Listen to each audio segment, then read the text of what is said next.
Advertencia: el siguiente podcast toca temas estrictamente relacionados con la psicología científica y la salud mental.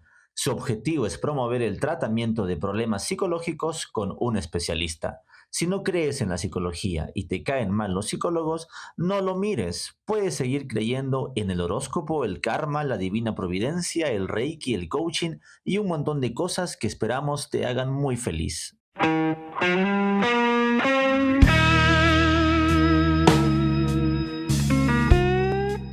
Bienvenidos sean amigos y amigas a este su podcast de bajo presupuesto. Yo voy al psicólogo, una manera presuntuosa de promover los tratamientos psicológicos para ustedes. Obviamente, en caso de que lo necesiten, les cuento que yo soy el psicólogo Jan Coronel y el día de hoy me va a acompañar el psicólogo Alex Valenzuela, quien por cierto es el decano de psicólogos de la región Tacna. Con él vamos a hablar temas sobre la vocación del psicólogo, vamos a hablar también temas relacionados con la locura, entre otros. Así que si estás a punto de lavar tu ropa, tender tu cama o cocinar, pues púnchale play y acompáñeme. Vamos ahí. Buenos días con todos. Bueno, es grato estar aquí contigo justamente en este conversatorio para tocar temas tan importantes en relación a la psicología. Así es, Alex. Hace mucha falta seguir acercando más a la gente, la labor del psicólogo, la experiencia de repente trabajar asuntos psicológicos. En ese sentido, Alex, cuéntanos, ¿cómo así se da tu primer acercamiento a la psicología? ¿Cuándo tú dijiste, oh, yo creo que mi destino es ser psicólogo?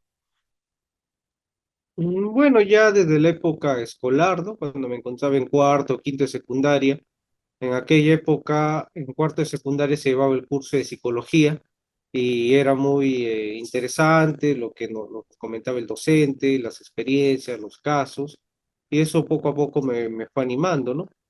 Siempre tuve una vocación por lo que es entender a las personas, cómo se comportan, y también un interés por, por los temas de la filosofía, ¿no? Sabemos de que en sus inicios la psicología tuvo mucho que ver con la filosofía, y eso fue lo que me fue motivando para poco a poco ir adentrándome justamente en lo que es el estudio de la psicología, ¿no? Me parece curioso lo que comentas, ¿no? Estudiaste psicología en un curso del colegio. ¿Cómo es eso? Si pudieras ampliar un poquito más. No, antes sabemos que la currícula era totalmente diferente, ¿no? Se llevaba psicología como curso, realmente, el curso de psicología en cuarto año de secundaria. Ya sabemos que con las reformas educativas, bueno, todo esto ha cambiado y ya no se lleva ese curso, ¿no? También se llevaba el curso de filosofía como una asignatura independiente, ¿no? Entonces eso motivó, ¿no? Ahora, bueno, todo está conglomerado en lo que son ciencias sociales, ¿no? Antes teníamos los cursos separados, historia, geografía, cívica, educación familiar, pero ahora ya es todo ciencias sociales y bueno, como que se ha perdido un poco la esencia individual de cada asignatura que uno llevaba, ¿no? Mm. Alex, ¿te acuerdas un poquito sobre esos primeros temas que de repente recibiste en este curso escolar de psicología? Se empieza por lo clásico, sino más recuerdo lo que era pues la historia y la psicología, hablar un poco de filosofía, cómo va evolucionando el mundo de las ideas, ¿no? Sócrates, Platón, Aristóteles. Luego ya introducirnos a lo que es ya los procesos psicológicos, ¿no? Atención, percepción, pensamiento, lenguaje, memoria. También ya hablar un poco más sobre las bases fisiológicas del comportamiento, ¿no? Ya las funciones del cerebro, del lóbulo frontal, temporal, parietal, occipital, el cerebelo, bueno, ¿no? Y toda la parte orgánica. Y luego ya tocar temas específicos, si no más recuerdo lo que era la motivación, ¿no? Eh, Ujú. los tipos de personalidad, los trastornos, ¿no? Creo que esa parte de los trastornos de Ah, personalidad es mira. muy alucinante, ¿no? Ya Ujú. que uno va entendiendo diversos tipos de clasificaciones, digamos, que tienen los diversos autores, ¿no? ¿No? La personalidad de narcisista, que se habla mucho en estos Wow. tiempos ahora, lo que es la Por lo personalidad que yo veo, Alex, por lo que yo histriónico, veo, ¿no? creo yo que te ha jalado bastante como a mí el tema de la psicopatología. Por ejemplo, yo tengo una experiencia alucinante, ¿no? Uno cuando es niño, por ejemplo, yo paseando con mi madrecita allá por Tupac, este centro comercial, siempre había una figura sombría, ¿no? Que caminaba como un espectro.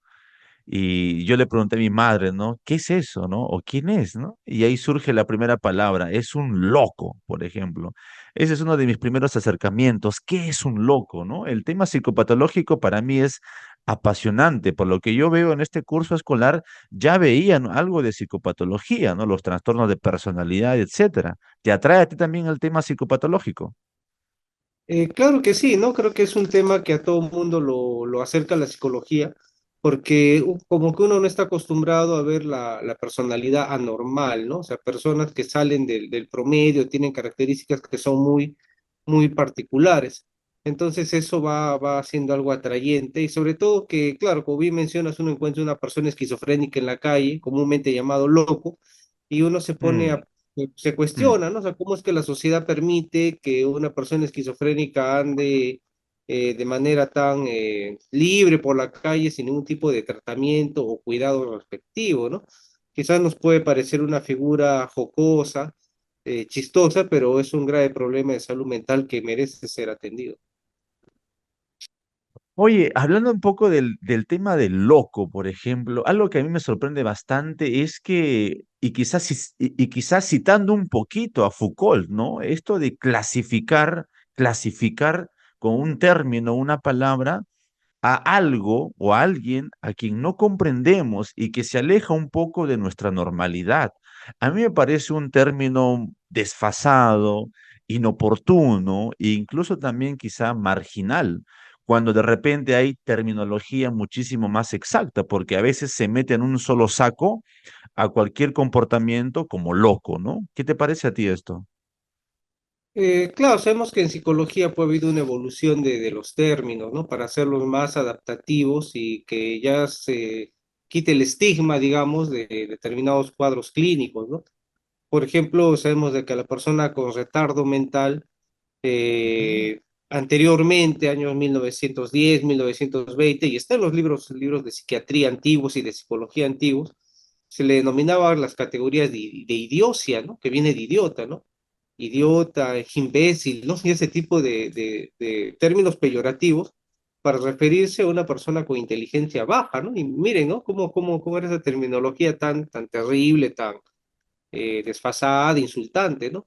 Luego evoluciona Ujú. el término oligofrenia, ¿no? Para referirse a todo tipo de retardo, haciéndolo un paralelo con la esquizofrenia. Y luego ya se habla de retardo mental, si es más orgánico, retraso mental, si es más social. Luego ya se habla de personas con habilidades diferentes, ¿no? Como para hacer el término más adaptativo. Y luego se ha retomado otra vez ya el término discapacidad intelectual, nuevamente, ¿no? En la Eh, actualidad. claro, entonces el término va evolucionando justamente para que haya una mayor aceptación de determinados grupos poblacionales, pero también se puede caer en un absurdo si es que no se maneja adecuadamente o usar términos que resulten ser tan incomprensibles, ¿no? Claro que sí. Lo que a mí siempre me va a sorprender es cuando los términos clínicos se popularizan. A mí me parece muy peligroso porque tendemos a etiquetar a cualquier persona. Por ejemplo, no sé, tengo un compañero en el colegio, ¿no? Que de repente no socializa mucho. Inmediatamente, autista. O tengo un compañero que de repente me habla mucho sobre los Illuminatis, ¿no? Ya, loco, loco o esquizofrénico de frente, ¿no? Yo creo que es importante enseñar a la población que no es necesario utilizar estas categorías clínicas sin un previo diagnóstico, sin una previa formación, ¿no? Hace daño, creo yo. Quizá lo que podamos hacer es describir el comportamiento, ¿no? Me parece que este comportamiento parece, ¿no? Se asemeja bastante a un posible diagnóstico, pero asumir las etiquetas clínicas como quien diagnostica me parece algo nocivo. No sé si estás de acuerdo tú conmigo. Claro, incluso algunos pacientes ya vienen con el diagnóstico, ¿no? Me dicen, ¿sabe qué, doctor? Yo tengo una depresión grave porque me ha pasado tal situación, ¿no? O sea, ya la persona se autoetiqueta y como que eso genera ya una especie de autocondicionamiento en el cual la persona se va a empezar a comportar conforme al diagnóstico que cree tener, ¿no? Por ejemplo, he tenido pacientes que mencionan, soy depresivo, pues compréndanme, soy así, ¿no? Y ya lo toman el diagnóstico como una especie de excusa para no esforzarse, digamos, y para hacer sus actividades, ¿no? Soy depresivo, compréndame, por eso no puedo hacer nada, me siento un inútil, y esa estigmatización, bueno, nos lleva justamente a cometer errores. Lo que dice, ¿no? Cualquier niño que puede tener un comportamiento inquieto, ya de inmediato hiperactivo, digamos, ¿no? O desapruebo un examen y digo, me encuentro deprimido, cuando en realidad estoy preocupado, ¿no? O quizás afligido, ¿no? Pero ya cuando hablamos con esta terminología ya tiene una implicancia clínica, diagnóstica mucho más severa, porque debe cumplir con una serie pues, de criterios diagnósticos que deben ser establecidos por un profesional, ¿no? Lamentablemente existen algunas personas que porque creen que han llevado un curso de psicología o un diplomado, piensan que ya son psicólogos y tienen esa capacidad de hacer un diagnóstico, ¿no? Entonces, ahí viene justamente la importancia del rol del psicólogo y de acudir a un profesional en la medida que sea posible, ¿no? Para evitar justamente este tipo de autodiagnósticos y equivocaciones, ¿no? Que lo único que va a hacer es estigmatizar a la persona, ¿no? Hablando de eso, Alex, tú, ¿por qué motivo tú decides estudiar psicología? Cuéntanos, por favor. Bueno, inicialmente hay una motivación, justamente como mencionaba, por los primeros años o los últimos años de colegio, que se llevaba el Ujú. curso de psicología, curso de filosofía, como que eso ya me fue despertando.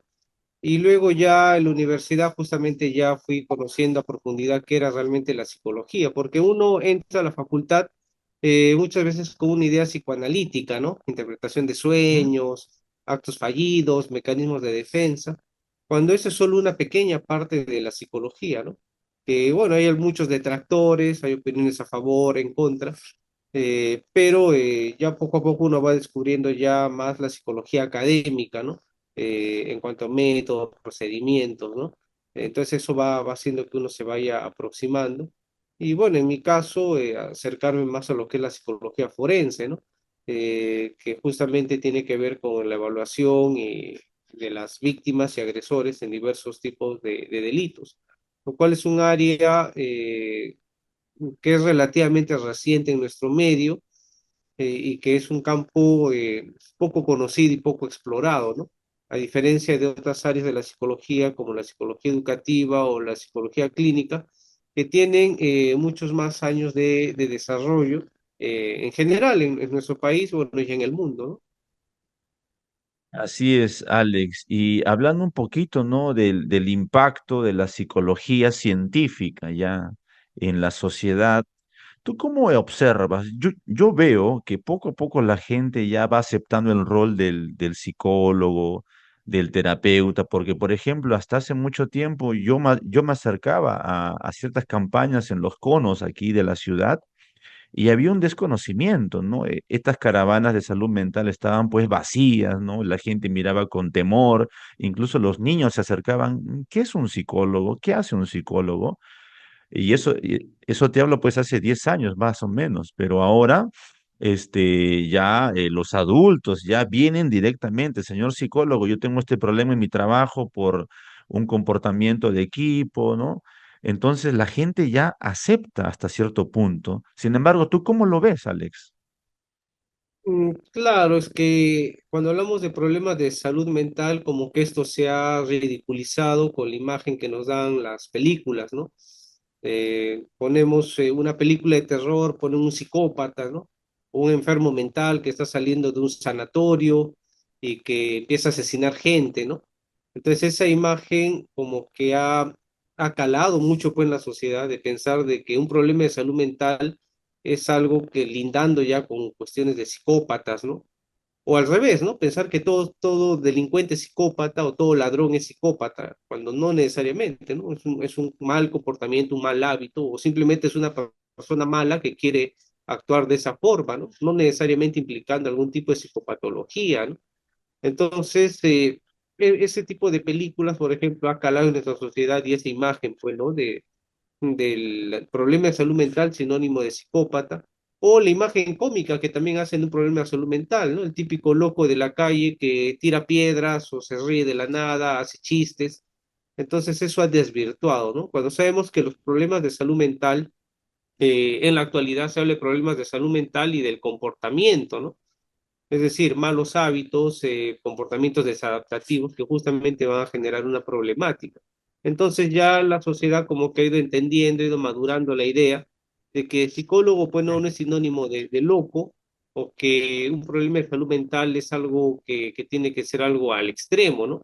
Una depresión es un problema de salud mental, la ansiedad es un problema de salud mental, el estrés es un problema de salud mental, el no tener una conducta adaptativa frente a diversos escenarios también es un problema de salud mental. Quizás no tan grave como una esquizofrenia, digamos, un cuadro psicóptico, una psicopatía, pero de igual manera son problemas de salud mental que merecen ser atendidos, ¿no? Y ya mediante las campañas que se ha venido realizando en temas de salud mental, la priorización que ha dado el gobierno, por lo menos ya ha ido calando el mensaje, ¿no? Y ahora poco a poco el psicólogo se ha ido insertando en diversos escenarios, en empresas, instituciones educativas. Entonces ya se ha visto al psicólogo como un profesional mucho más amigable y no aquel personaje pues misterioso, ¿no? Que va a adivinar qué es lo que estoy pensando o que va a actuar como una especie de cirujano mental que va a operar en el mundo de las ideas y va a generar cambios espectaculares y me va a hacer cosas que realmente no quiero, como una especie de hipnotizador que va a manipular mi conciencia y voy a perder la voluntad absoluta, ¿no? Entonces eso ya se ha ido desmitificando y creo que todavía estamos en ese tránsito, pero ya ha habido un gran avance para que ya las personas acepten al profesional psicólogo como parte indispensable, obviamente en temas de mejora de su salud mental. Ya veo, entonces el pronóstico tú consideras que es favorable, es decir, ya se ha ido dejando esta opinión oscurantista en la cual se creía que el psicólogo es una especie de mentalista que te manipula, ¿no? Te hipnotiza. Ahora yo veo que hay ciertas resistencias todavía, ¿no? Si no toda la población, hay un buen porcentaje de personas que de verdad lo necesitan, quizá acudir a psicólogos o a terapia, ¿no? ¿Cuáles crees tú que serían las limitaciones, las resistencias, los temores que de repente tenga todavía la gente para acudir a terapia o al psicólogo? Claro, me parece es el tema de el tener que confrontarse a sí mismo, ¿no? Cuando uno va a un psicólogo, el psicólogo muchas veces te va a confrontar y eso puede ser un momento muy duro, ¿no? El tener que aceptar que uno mismo es el responsable de sus propias acciones y de sus propias equivocaciones, ¿no? Entonces ahí hay un temor, ¿no? Lo otro también que a veces en esta cultura que vivimos actualmente es una cultura de la inmediatez, ¿no? Como que todo quiero soluciones rápidas, prácticas y no valoramos mucho el esfuerzo. Y el ir donde un psicólogo requiere un esfuerzo para cambiar actitudes y las motivaciones que uno tenga, ¿no? Uno tiene que hacer caso a las recomendaciones que surja durante la terapia o a las cuales uno pueda quizás arribar mediante el diálogo que tenga con el profesional, pero eso nos resulta costoso, ¿no? Vivimos en una época de la inmediatez, donde todo queremos solucionarlo pues con recetas mágicas, con tips, con pastillas, ¿no? Vienen personas que tienen un problema de la infancia, un conflicto no resuelto y quieren ir donde el psicólogo para que les dé una pastilla para que les haga olvidar, ¿no? Cuando en primer lugar el psicólogo no receta y en segundo lugar no existe una pastilla que te haga olvidar, ¿no? Lo que tienes que hacer es superarlo, ¿no? Y trabajar en ello, ¿no? Y asumir justamente las cuestiones negativas que uno ha vivido, ¿no? En esta cultura actual se vende mucho la idea de la felicidad tóxica, ¿no? Que todo el tiempo debemos ser felices, estar alegres, estar optimistas, cuando no es así, ¿no?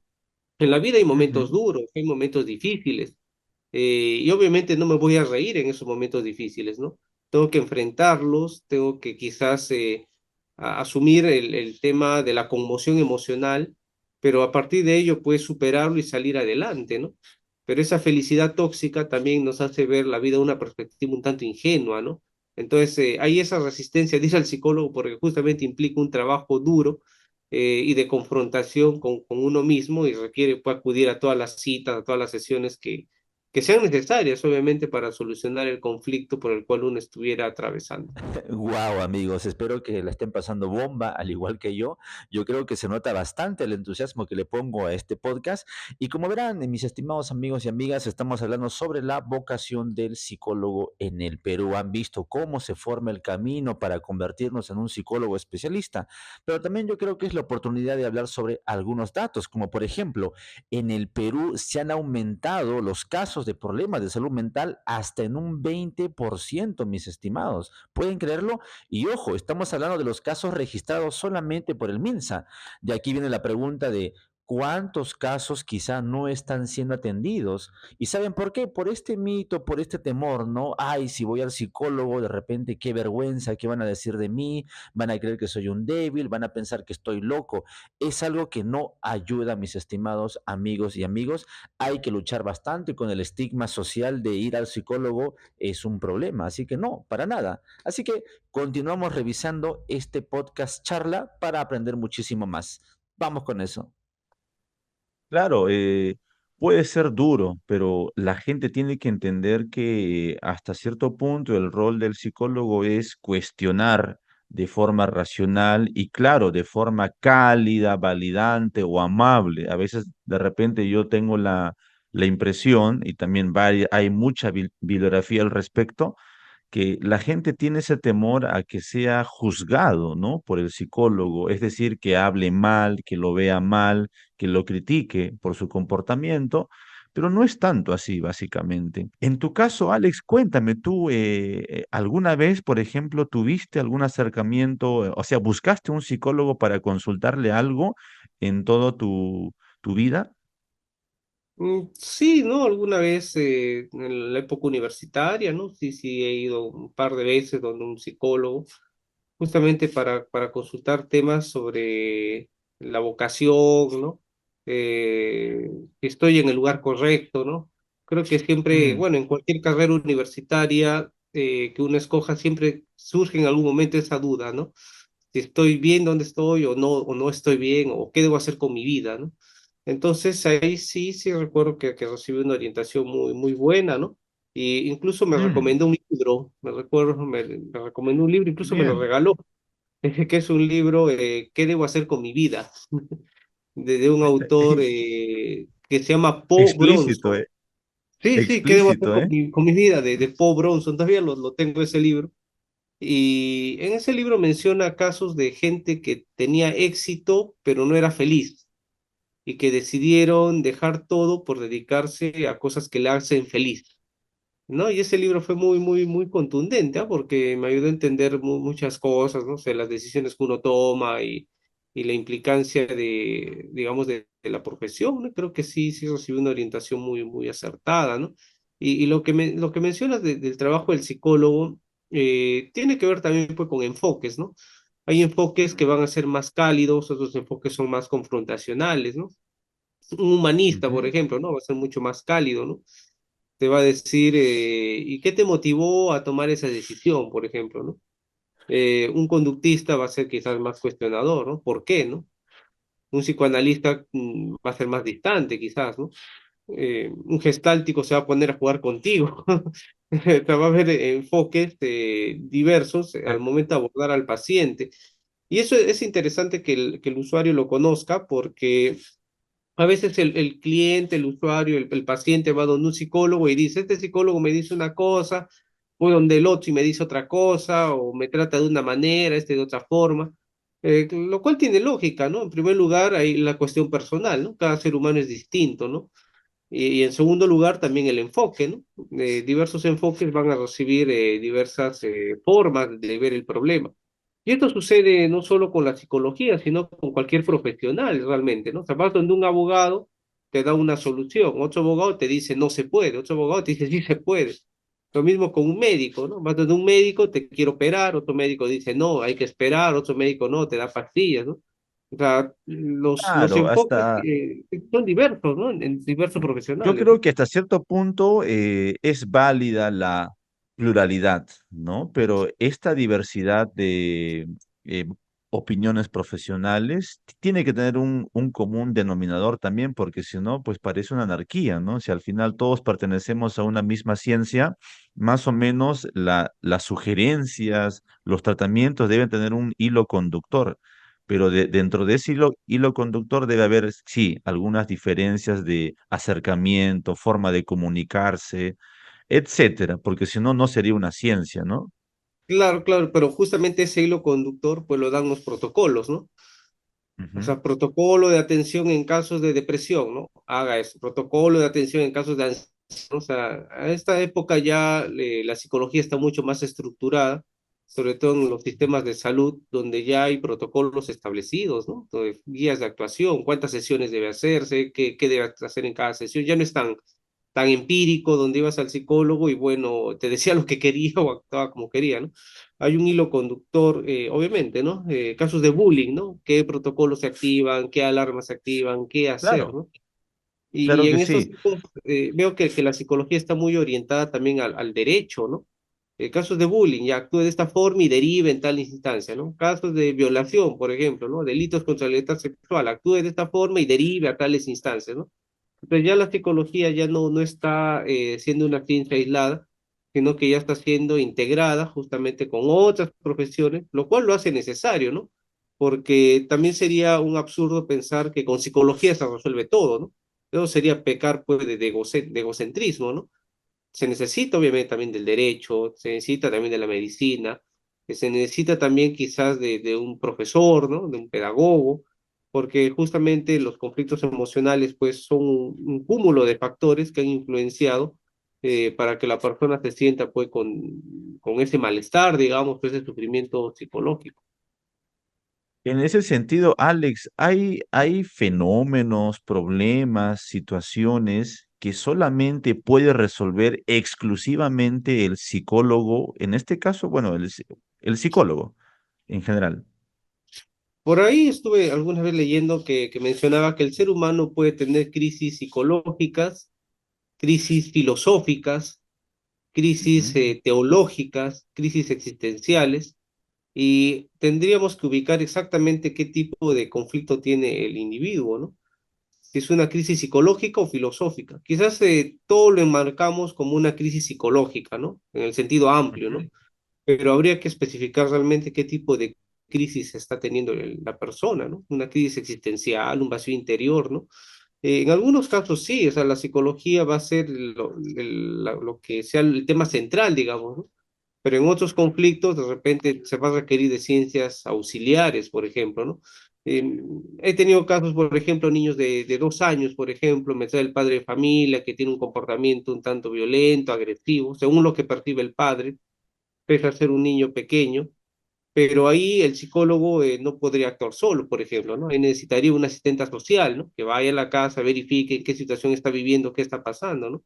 Necesitaría también de un médico para ver de repente hay un tema neurológico, de repente que esté provocando ese tipo de comportamiento, ¿no?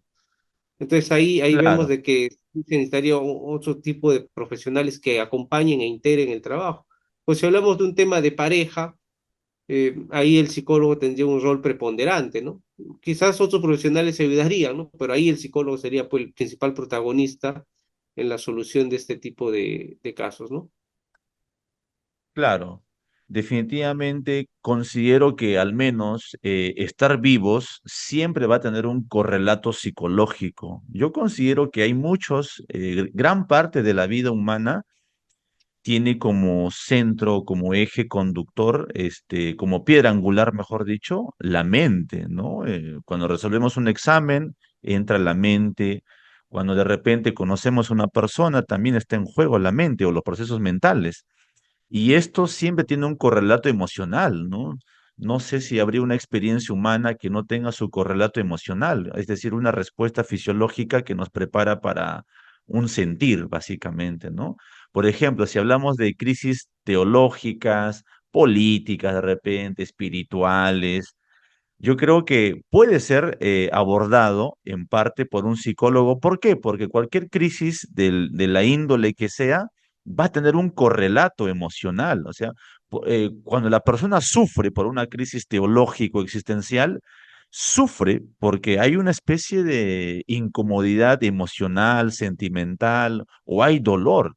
Y en ese sentido, pues yo diría que sí o sí, si no de manera principal, tiene que también tener una especie de evaluación o acercamiento psicológico y claro, de forma auxiliar, pues de repente amerita una charla con un teólogo, una charla con alguien que de repente practica la filosofía existencial. Pero al haber sufrimiento humano, creo que la labor del psicólogo puede sumar, sumar en vez de restar también. Claro, en esos casos sí, pues el psicólogo sería el protagonista, digamos, en todo este proceso de acomodo de las emociones que tenga la persona o en este proceso de búsqueda, ¿no? De un sentido existencial. Ahora, lo otro, también la psicoterapia, hay que desmitificar muchas cosas, ¿no? La psicoterapia requiere un buen nivel cultural también del consultante, ¿no? O sea, hay que Oh, diferenciar definitivamente. lo que es una psicoterapia de lo que es una consejería, ¿no? Claro, en Ujú, consejería puede venir cualquier persona, ¿no? Se le da una orientación puntual específica, pues la psicoterapia implica un cambio mucho más profundo dentro de las estructuras de personalidad. Y pero se requiere que el consultante tenga un buen nivel cultural o por lo menos tenga el discernimiento suficiente o las ganas de querer aprender o la apertura, ¿no? Alguien con un nivel cultural muy bajo, hacer una psicoterapia es bien complicado, ¿no? Porque no lo va a, no le va a hallar el sentido, digamos, a las sesiones que se viene realizando, lo va a tomar como que es más de lo mismo, solo me escucha, solo me habla, y va a tener una mayor necesidad de que se le dé algo concreto, como una pastilla, un medicamento que de inmediato le solucione el conflicto por el cual esté atravesando. ujú, comprendo. Alex, si es que pudieras comentarlo, yo soy de la idea de que el psicólogo es el primero en acudir a psicoterapia o acudir a consulta psicológica. De hecho, en los cursos de formación psicoterapéutica, obviamente tienes que pasar por tu propio proceso terapéutico. En la universidad también es requisito, llevamos cursos también. Yo, por ejemplo, no tengo vergüenza de admitir que pues muchas veces he ido a consulta y es más, tengo que ir a psicoterapia usualmente, frecuentemente, porque el psicólogo que trabaja con pacientes se expone a un concepto que yo siento que muchos colegas no conocen, el trauma vicario. Es decir, mientras más me expongo a los traumas ajenos de mis clientes, yo mismo voy llevándome una especie de carga emocional que al final me puede agotar y me puede afectar a mi salud mental. Y por eso el psicólogo que trabaja con pacientes tiene que también tener una higiene mental. En ese sentido, coméntanos, ¿tú también alguna vez recurriste a psicoterapia, algún tratamiento psicológico? Realmente no, no le he acudido, pero sí, bueno, a consejerías, ¿no? No una psicoterapia como tal, una serie de Mm, sesiones estructuradas, pero sí a consejería por temas muy puntuales, ¿no? Y lo que mm, dices tiene sentido, ¿no? Si un profesional trabaja en temas de salud mental, también pues, va a ir adquiriendo por un aprendizaje vicario, pues justamente esos males, ¿no? Y uno necesita justamente depurarse o tratar de hacer más llevadero todo esto. O sea, por eso se habla pues de la transferencia, la contratransferencia, que ujú, eso todavía no lo tenemos, como bien dicen los psicólogos, no lo tenemos muy arraigado, ¿no? Deberíamos tener nosotros mismos, ¿no? Esa cultura. Pero ya veo que las generaciones más actuales, como que ya se ha puesto mayor énfasis en eso, ¿no? Por ejemplo, en mi época universitaria, no existían esos cursos, por ejemplo, ¿no? De desarrollo personal, mm, de psicoterapia aplicada a uno, ¿no? Era la ujú. psicoterapia teórica, cómo uno debe hacerlo externamente, ¿no? Y no se hablaba de que uno mismo debía de depurarse, ¿no? Y eso yo lo he ido aprendiendo ya en el ejercicio de la profesión y ya los nuevos avances, las nuevas currículas, ¿no? Contacto con colegas del extranjero, ¿no? Y uno ya se va dando cuenta que sí, pues lo adecuado, lo pertinente, ¿no? Eso me hace recordar justamente un artículo que leí en internet que decía cómo ser psicólogo forense sin perder la fe en la humanidad, ¿no?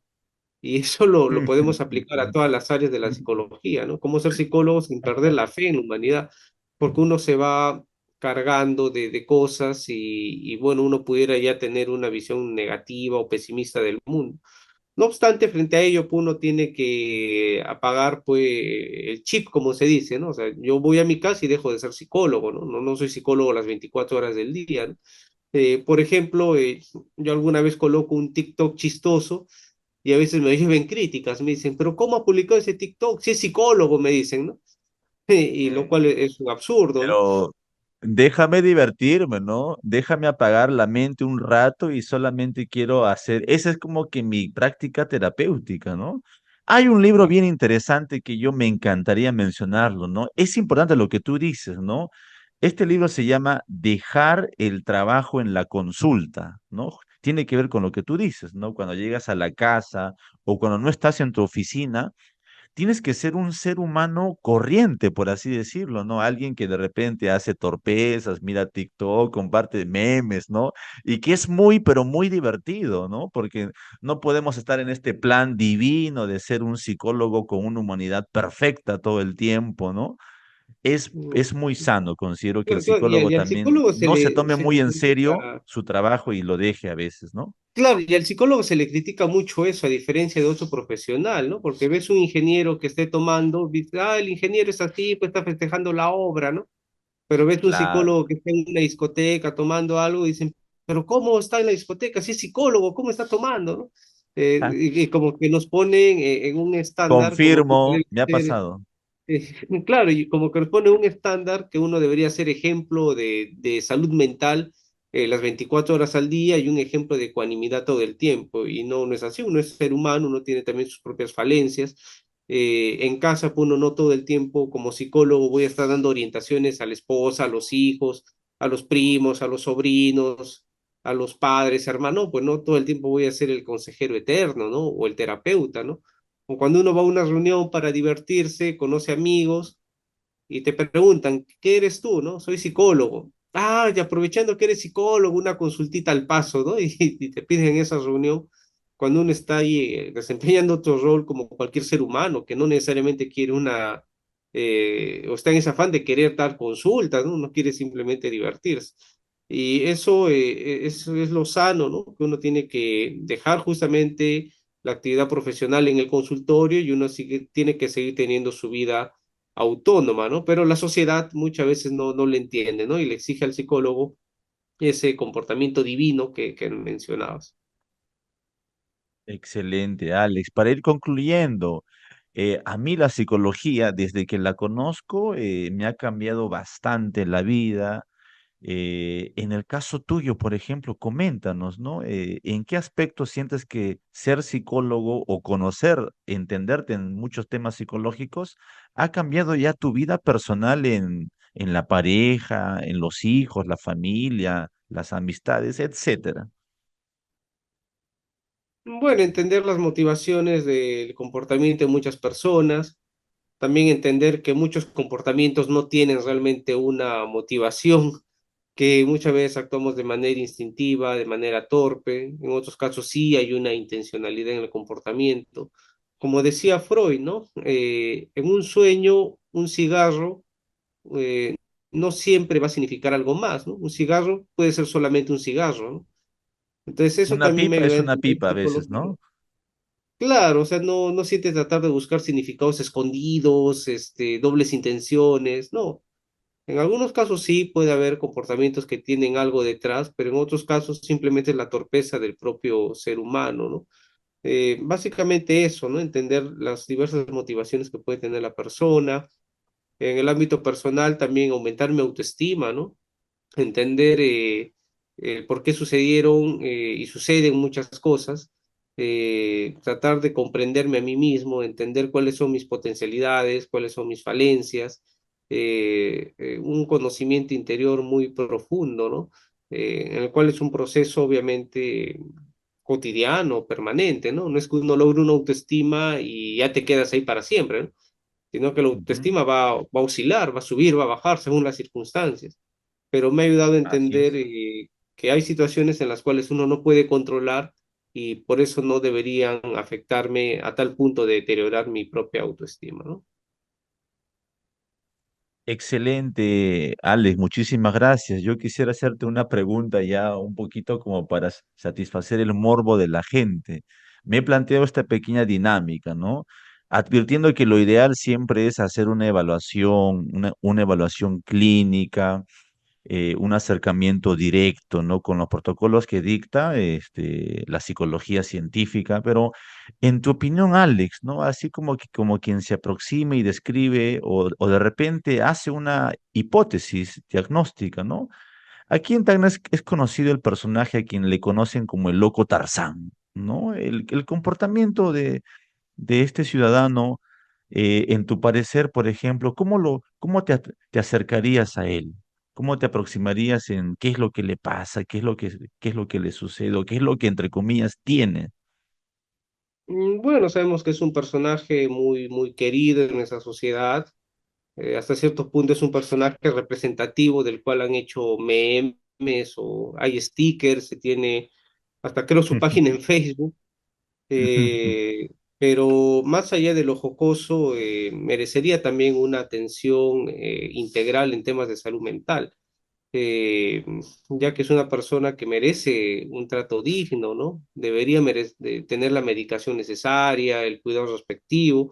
Hay muchas leyendas urbanas que dicen que era cambista y que lo pepearon y se intoxicó, otros dicen que es una persona millonaria que tiene chakras en Sama y que finge ese comportamiento. O sea, hay muchos mitos, ¿no? Pero debería hacerse una evaluación integral. Yo a simple vista es una esquizofrenia hebefrénica, me pareciera, ¿no? La hebefrenia es un tipo de esquizofrenia en el cual la persona se ríe, grita, hace sonidos indiscriminados. Pareciera que tuviese ese diagnóstico, pero merecería también un trato mucho más digno, el cuidado respectivo. Si bien es cierto, ya el internamiento en temas de salud mental ya ha sido superado, ya ha sido descartado, ya no hay esa concepción de tener un manicomio, un sanatorio mental donde esté la persona encerrada para que no cometa algún Ujú. tipo de imprudencia en la vida social. Eso ya no existe, ya ha sido superado, ya se habla de la reinserción social. No obstante, tendría que recibir con la medicación o por lo menos tener el cuidado respectivo por ciertas temporadas, ¿no? Para que no se deteriore más su salud, al igual que muchas personas que tienen problemas de salud mental. Y esto también da a entender pues, que vivimos en un país donde las políticas de salud mental todavía son un tanto tenues, me refiero a nivel de instituciones, ¿no? Que pudieran brindar un servicio de calidad, ¿no? Porque el otro Ujú. extremo sería encerrar a todas las personas que tienen alguna alteración como la esquizofrenia, lo cual no es humano, ¿no?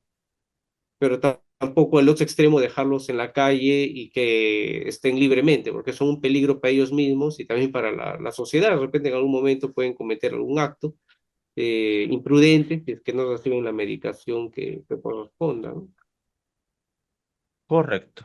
Muchísimas gracias, Alex. Finalmente, ya para despedirnos, ¿algún mensaje que quieras decirle a los psicólogos en primer lugar?